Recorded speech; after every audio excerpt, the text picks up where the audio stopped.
Hello students, welcome to ज्ञान Ujjwala channel. आज हम पढ़ रहे हैं history chapter 2 of class 7 Kings and kingdoms. इस चैप्टर में जो हमें बताया गया है कि 17th सेंचुरी में इंडिया में कई राजा आए और उन्होंने अपनी डायनेस्टीज को एस्टैब्लिश किया और कई डायनेस्टीज इस समय में इमर्ज हुई। उस समय में कई डायनेस्टीज थी जैसे गुर्जारास, प्रतिहारस, राष्ट्रकूटास, पालास, चोलास और चौहान्स। तो इस समय में जो डायनेस्टीज थी उनकी इमर्जेंस हम इस चैप्टर में पढ़ेंगे। तो इसमें बताया गया कि 7th सेंचुरी में कई बिग लैंडलॉर्ड्स और वॉरियर चीफ्स होते थे। जो राजा थे वो अपनी डायनेस्टी से एस्टेब्लिश कर लेते थे और बड़े बड़े रीजन्स उनकी डायनेस्टीज में होते थे, तो उनके लिए उनको कंट्रोल करना बहुत ही मुश्किल होता था। तो अपनी डायनेस्टीज को कंट्रोल करने के लिए वो लैंडलॉर्ड्स या वॉरियर चीफ्स को रखते थे जो उनके डिफरेंट रीजन्स के किंगडम की डिफरेंट रीजन्स को कंट्रोल करते थे। अब जो एग्जिस्टिंग राजा होते थे वो इन सबॉर्डिनेट्स, इन्हें या तो सबॉर्डिनेट्स मानते थे या और इनको सामंतस की तरह ट्रीट करते थे। जो किंग्स थे वो इनसे एक्सपेक्ट करते थे कि ये अपने किंग्स के लिए गिफ्ट्स लेके आए, उनके दरबार में आए और टाइम टू टाइम उन्हें मिलिट्री का सपोर्ट भी देते रहे।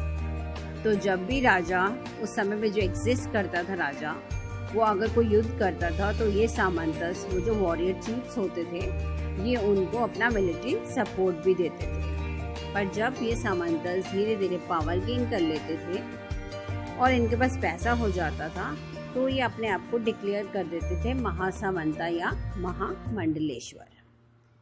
तो इस समय में बहुत बड़े बड़े एम्पायर्स हुए जो बाद में जब सामंतस महासामंतस या महामंडलेश्वरा बन गए तो ये एम्पायर टूट गए और इस तरह उन्होंने अपने अलग से डायनेस्टीज या एरिया से एस्टैब्लिश कर लिए। तो इस चैप्टर में एक इंस्टेंस बताया गया है जिसमें बताया गया है कि एक राष्ट्रकूटा डायनेस्टी थी जो डेक्कन की डायनेस्टी थी और ये सबॉर्डिनेट थे चालुक्यास के ऑफ कर्नाटका।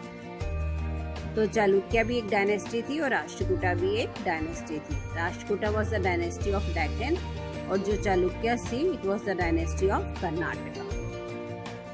तो 8th सेंचुरी में यहाँ पे दंती दुर्गा नाम के एक राष्ट्रकूटा चीफ थे। तो उन्होंने उस समय में एक रिचुअल परफॉर्म किया जो ब्राह्मण्स ने उनकी हेल्प करी इस रिचुअल को परफॉर्म करने में। तो उस समय के अनुसार जब कोई इस तरह का रिचुअल परफॉर्म करता है जिसे हिरण्य गर्भया कहा जाता था, उनके अनुसार जब कोई क्षत्रिय जन्म से नहीं होता था, अगर वो ये रिचुअल परफॉर्म कर लेता था तो वो क्षत्रिय बन जाता था। उस समय मोस्टली जो क्षत्रिय थे वो ही राजा हुआ करते थे। पर कई हम देखते हैं, कई एग्जाम्पल्स हैं कि वैश्य फैमिली से भी रूलर्स बने।